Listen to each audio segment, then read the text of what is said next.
हाँ तो बाबू कल हम लोग छठा चैप्टर खत्म कर दिए थे फिजिक्स का। आज सातवां चैप्टर प्रतिवर्ती धारा स्टार्ट करते हैं। कल वीडियो बीच में ही कट गया था, आप लोग देखे होंगे। प्रतिघात एसी परिपथ में प्रेरकत्व या संधारित्र या दोनों के कारण प्रतिवर्ती धारा के मार्ग में जो रुकावट उत्पन्न होता है उसे प्रतिघात कहते हैं। जैसे प्रतिरोध क्या करता है जी?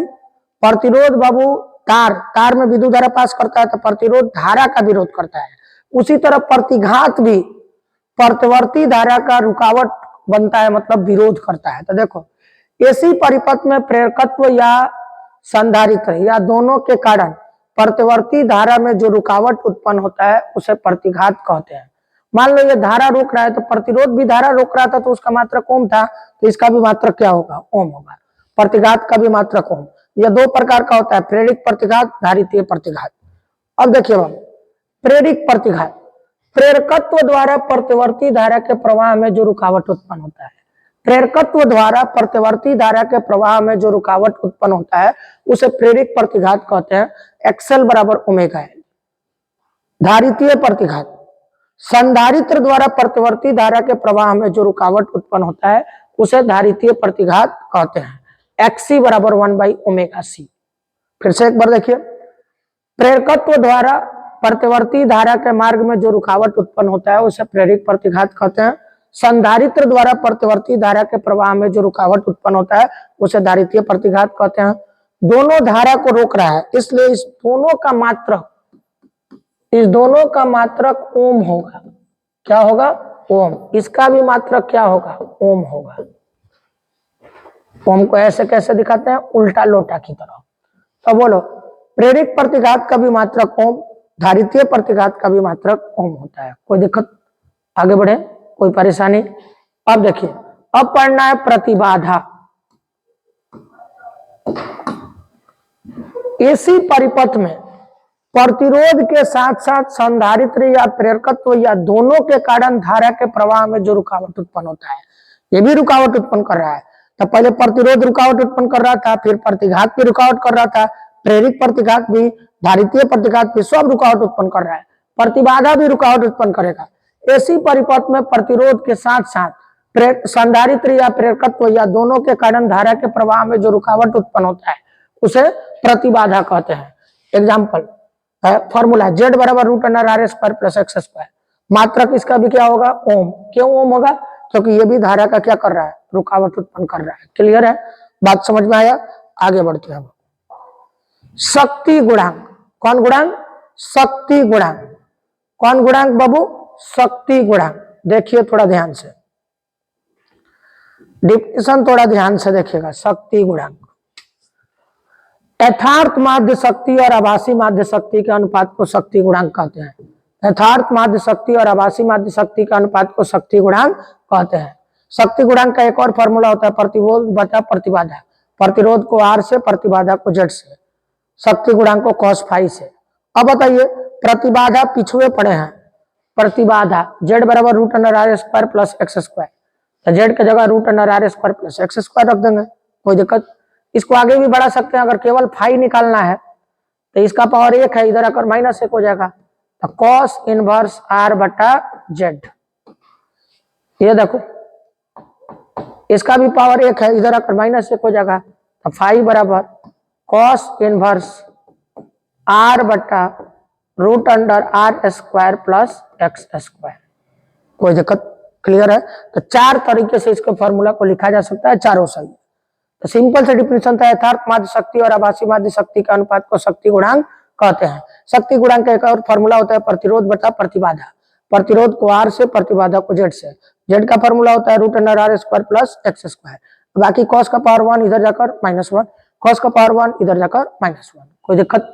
आगे बढ़ते हैं। अनुनाद एसी परिपथ में XL बराबर XC हो तो तुम कहोगे सर XL XC क्या है? अभी थोड़ा देर पहले पढ़े थे। देखो, प्रेरित प्रतिघात क्या है? XL, और धारितीय प्रतिघात क्या है? XC। कह रहा है कि अब ये दोनों बराबर हो। एसी परिपथ में XL बराबर XC हो तो, एसी परिपथ में XL बराबर XC हो तो केवल प्रतिरोध के कारण धारा के प्रवाह में रुकावट उत्पन्न होगा। क्यों? तीन चीज होकर करता है। एल सी आर, तीनों चीज होता है। एल होता है प्रेरकत्व और सी होता है संधारित्र और आर होता है प्रतिरोध। ये तीन चीज होता ही है। तो तीन चीज में दो चीज तो बराबर हो गया। एल क्या है प्रेरकत्व, सी क्या है संधारित्र। तो ऐसी परिपथ में एक्सएल बराबर एक्सी हो तो बचा कौन आर, तो आर ही रुकावट उत्पन्न करेगा। आर को क्या बोलते हैं प्रतिरोध। तो ऐसी परिपथ में एक्सएल बराबर एक्सी हो तो केवल प्रतिरोध के कारण धारा के प्रवाह में जो रुकावट उत्पन्न होता है उसे अनुनाद कहते हैं। अनुनाद आवृत्ति का formula 1/2 pi root under LC. आगे बढ़ते हैं बाबू। चौक कुंडली, जब नरम लोहे के क्रोध पर विद्युत रोधी तांबे के तार को लपेटा जाता है तो चौक कुंडली प्राप्त होता है। जब नरम लोहा किसमें, ट्रांसफार्मर में भी था। ट्रांसफार्मर का कोर नरम लोहा का बना होता है। जब नरम लोहे के कोर पर विद्युत रोधी तार को लपेटा जाता है, जब नरम लोहे के कोर पर विद्युत रोधी तांबे के तार को लपेटा जाता है तो चौक कुंडली प्राप्त होता है। इसका प्रेरकत्व, प्रतिघात और प्रतिबाधा अधिक होता है लेकिन प्रतिरोध शून्य होता है। इसका प्रेरकत्व, प्रतिघात और प्रतिबाधा अधिक होता है लेकिन प्रतिरोध शून्य होता है। इसका लाभ यह है कि यह विद्युत ऊर्जा का व्यय मतलब खर्च बहुत कम करता है, न्यूनतम खर्च करता है। तो देखो, जब नरम लोहे के क्रोध पर विद्युत रोधी तांबे के तार को लपेटा जाता है तो चौक कुंडली प्राप्त होता है। इसका प्रेरकत्व, प्रतिघात और प्रतिबाधा अधिक होता है लेकिन प्रतिरोध शून्य होता है। क्लियर है। इसका लाभ यह है कि यह विद्युत ऊर्जा का न्यूनतम खर्च करता है। कोई दिक्कत। आगे बढ़ते हैं हम लोग। वाटहीन धारा, वाटहीन धारा, यदि किसी ऐसी परिपथ में धारा प्रवाहित होने पर कोई शक्ति खर्च ना हो तो इस परिपथ के धारा को वाटहीन धारा कहते हैं। मान लो कोई ऐसी परिपथ है, ठीक है, ऐसी परिपथ है और उसमें धारा प्रवाहित हो रहा है लेकिन शक्ति का कोई खर्च ना हो तो उस धारा को वाटहीन धारा कहते हैं। अगर किसी ऐसी परिपथ में धारा प्रवाहित करने पर शक्ति का कोई खर्च ना हो तो इस परिपथ के धारा को वाटहीन धारा कहते हैं। अब कोई खर्च ही नहीं होगा तो कितना खर्च होगा, जीरो। तो cos फाई बराबर जीरो। तो बोलिए cos फाई बराबर कितना डिग्री पर cos का मान जीरो होता है, तो cos 90। तो फाई बराबर कितना डिग्री, 90 डिग्री। फाई बराबर 90 को पाई बटा क्या लिख सकते हैं, 2 लिख सकते हैं। कोई दिक्कत। अब देखो, चौक कुंडली का रचना इसी सिद्धांत पर किया जाता है। मतलब वाटहीन धारा के सिद्धांत पर ही चौक कुंडली का संरचना या रचना बनाया जाता है। कोई दिक्कत। आगे बढ़ते हैं हम। गुणवत्ता गुणांक या विशेषता गुणांक या क्यू फैक्टर या क्वालिटी फैक्टर, एग्जाम में पूछा है क्यू फैक्टर। तो देखिए, किसी एलसीआर परिपथ में अनुनादी आवृत्ति पर प्रेरक या धारितीय प्रतिघात और प्रतिरोध के अनुपात को क्यू फैक्टर कहते हैं। सीधा समझो ना, क्यू फैक्टर बराबर प्रेरक प्रतिघात और प्रतिरोध के अनुपात को क्यू फैक्टर कहते हैं। प्रेरक प्रतिघात और प्रतिरोध के अनुपात को क्यू फैक्टर कहते हैं। देख लो, प्रेरक प्रतिघात और प्रतिरोध के अनुपात को क्यू फैक्टर कहते हैं। प्रेरक प्रतिघात को एक्सएल से दिखाते हैं, प्रतिरोध को आर से। एक्सएल बराबर फॉर्मूला होता है ओमेगा एल, देख सकते हो, थोड़ी देर पहले पढ़ाए थे। ये देखिए, एक्सएल बराबर क्या होता है, ओमेगा एल प्रेरक प्रतिघात, यही पढ़ाए थे। अब देखिए बाबू, एक्सएल बराबर आर। अब एक्सएल बराबर एक और फॉर्मूला होता है ओमेगा एल, तो ओमेगा एल बराबर बट्टा आर, यह है क्यू फैक्टर। कोई दिक्कत। किसी एलसीआर परिपथ में अनुनादी आवृत्ति पर प्रेरक या धारितीय प्रतिघात, या सब छोड़ो, यही याद रखो, प्रेरक प्रतिघात और प्रतिरोध के अनुपात को क्यू फैक्टर कहते हैं। बाकी ये फॉर्मूला है। आगे बढ़ते हैं हम लोग।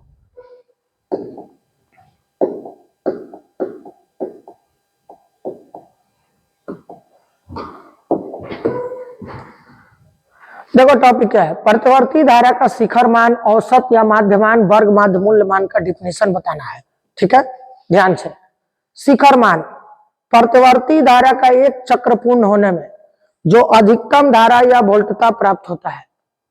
प्रतिवर्ती धारा का एक चक्र पूर्ण होने में जो अधिकतम धारा या वोल्टता प्राप्त होता है उसे शिखर मान कहते हैं। प्रतिवर्ती धारा का एक चक्र पूर्ण होने में जो अधिकतम धारा या वोल्टता प्राप्त होता है उसे शिखर मान कहते हैं। प्रत्यवर्ती धारा का एक चक्र पूर्ण होने में जो अधिकतम, मान लो प्रत्यवर्ती धारा ऐसे चल रहा है ऊपर नीचे, तो जो अधिकतम मान इसका प्राप्त होगा ऊपर में उसे ही शिखर मान कहेंगे। ऐसे भी देखते हो पहाड़ के सबसे ऊपर वाले भाग को क्या बोलते हैं, शिखर। तो प्रत्यवर्ती धारा के एक चक्र पूर्ण होने में जो अधिकतम धारा या वोल्टता प्राप्त होता है उसे शिखर मान कहते हैं। अब देखिए औसत मान, कौन मान, औसत मान, ध्यान से देखिएगा लोग। प्रत्यवर्ती धारा के आधे चक्र के लिए औसत मान शिखर मान का 2/पाई गुना औसत मान, औसत को IAV से दिखाएंगे, औसत मान IAV शिखर मान को I0 से दिखाएंगे, गुणे कितना गुना, 2/पाई गुना। तो देखो प्रत्यवर्ती धारा के आधे चक्र के लिए औसत मान शिखर मान का 2/पाई गुना, अब इसको गुणा करते हैं, IAV बराबर 2I0/पाई। अब ये तो एक फॉर्मूला है, अब मान रखेंगे IAV बराबर 2I0/पाई का मान 3.14, 3.14 से 2 में भाग देंगे तो आ जाएगा 0.673 गुना। तो भाग देंगे तो आएगा IAV बराबर 0.673 I0। अब इसका डिफिनीशन ही फॉर्मूला बन गया है। तो प्रत्यवर्ती धारा के आधे चक्र के लिए औसत मान शिखर मान का 2/पाई गुना, और उसको सॉल्व किए तो 0.673 गुना आ गया, जो डिफिनीशन में भी है। कोई दिक्कत, क्लियर है, बात समझ में आया। अब देखो आभासीय वर्ग माध्य मूल मान, आभासीय वर्ग माध्य मूल मान। तो देखो प्रत्यवर्ती धारा का वर्ग माध्य मूल मान शिखर मान का 1/√2 गुना या 0.707 गुना होता है। देखिए प्रत्यवर्ती धारा का वर्ग माध्य मूल मान शिखर मान का 1/√2 गुना या 0.707 गुना होता है। कोई दिक्कत? तो देखो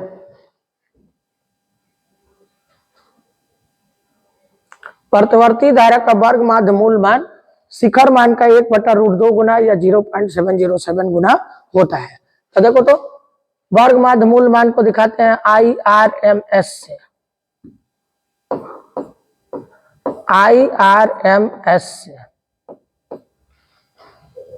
ठीक है। शिखर मान को दिखाते हैं I0 से, कितना गुना, 1/√2 गुना, ठीक है, 1/√2 गुना। इसको सॉल्व करते हैं, IRMS बराबर I0/√2, ये एक फॉर्मूला है। अब इसको आगे सॉल्व करेंगे तो बताओ इसके आगे कुछ नहीं है तो 1 है। तो अब देखो IRMS बराबर 1 I0/√2 का मान 1.414। अब 1.414 से 1 में भाग देंगे तो आएगा 0.707 गुना। आप भाग देकर भी देख सकते हैं, IRMS बराबर 0.707 I0। तो जो डिफिनेशन है वही फॉर्मूला आपको दिख रहा है बाबू। तो प्रत्यवर्ती धारा का वर्ग माध्य मूल मान शिखर मान का 1/√2 गुना या 0.707 गुना होता है। कोई दिक्कत? आगे बढ़ते हैं हम। प्रत्यवर्ती धारा और दिष्ट धारा में कौन अधिक खतरनाक होता है और क्यों? तो देखो समान वोल्टेज के लिए प्रत्यवर्ती धारा डिष्ट धारा से अधिक खतरनाक होता है, क्योंकि प्रत्यवर्ती धारा का शिखर मान डिष्ट धारा के वोल्टेज से अधिक होता है। फिर से देखो, समान वोल्टेज के लिए प्रत्यवर्ती धारा डिष्ट धारा से अधिक खतरनाक होता है। क्यों? क्योंकि प्रत्यवर्ती धारा का शिखर मान, प्रत्यवर्ती धारा का शिखर मान डिष्ट धारा के वोल्टेज से अधिक होता है। कोई दिक्कत? आगे बढ़ते हैं। AC और DC में अंतर, एक तरफ DC लिखा गया एक तरफ AC। ये देखिए इसका परिमाण और दिशा समय के साथ बदलता नहीं है। डिष्ट धारा का परिमाण और दिशा समय के साथ नहीं बदलता है, लेकिन AC का परिमाण और दिशा समय के साथ बदलता है। DC को संग्रहित किया जा सकता है, जैसे बैटरी चार्ज करते हैं तो उसमें DC है तो संग्रहित कर सकते हैं, लेकिन AC को संग्रहित नहीं कर सकते हैं। जब तक लाइट है, बल्ब जल रहा है, कटेगा तो हट जाएगा। अब बोलिए, यह अत्यधिक दूरी तक नहीं भेजा जा सकता है। अब डीसी को बाबू गोपालगंज से सिवान भेज सकते हैं, बैटरी से जोड़कर तार लगाकर गोपालगंज से सिवान जाएगा, तो डीसी को ज्यादा दूर तक नहीं भेज सकते हैं, लेकिन एसी को तो कहीं भी भेज सकते हैं, एक कंट्री से दूसरे कंट्री, दूसरे कंट्री से तीसरे कंट्री, राज्य छोड़ दीजिए, डिस्ट्रिक्ट छोड़ दीजिए, कंट्री पार करा देते हैं हम लोग। तो ये एसी को अत्यधिक दूरी तक भेजा जा सकता है। तुम लोग देखे होगे हम लोग के गांव में बड़ा बड़ा टावर की तरह लगा होगा, खेत में मोबाइल टावर की तरह टावर लगा होगा, तो उस पर बिजली आता है, वो भूटान देश से आ रहा है, समझ रहे हो बाबू। अब देखो डीसी महंगा होता है जबकि एसी सस्ता होता है। आगे बढ़ते हैं बाबू। क्षणिक धारा, जब धारा अधिकतम से शून्य की ओर आती है, जब कोई धारा अधिकतम से शून्य की ओर आती है तो बहुत कम समय के लिए धारा में परिवर्तन होता है। जब धारा अधिकतम से, मान लो धारा अधिकतम से शून्य की ओर आ रही है तो बहुत कम समय के लिए धारा में परिवर्तन होता है, इस धारा को क्षणिक धारा कहते हैं। कोई दिक्कत? अब देखिए आज का लास्ट टॉपिक बाबू, विद्युतीय दोलन, गुणात्मक दोलन, एलसी दोलन। विद्युतीय दोलन, गुणात्मक दोलन, एलसी दोलन। विद्युतीय दोलन, गुणात्मक दोलन, एलसी दोलन। किसी आवेशित संधारित्र को प्रेरक से जोड़ा जाता है, किसी आवेशित संधारित्र को प्रेरक से जोड़ा जाता है तो एलसी दोलन होता है। इस प्रक्रिया में विद्युत और चुंबकीय ऊर्जा का दोलन होता है। इस प्रक्रिया में विद्युत और चुंबकीय ऊर्जा का दोलन होता है। अगर परिपथ में कोई प्रतिरोध ना हो तो एलसी दोलन अनिश्चित काल तक जारी रहेगा। अगर परिपथ में कोई प्रतिरोध ना हो तो एलसी दोलन अनिश्चित काल तक जारी रहेगा। अगर परिपथ में कोई प्रतिरोध नहीं हो तो एलसी दोलन अनिश्चित काल तक जारी रहेगा। कोई दिक्कत, कोई परेशानी? आज के लिए यही क्लास ओवर होता है बाबू। Bye bye.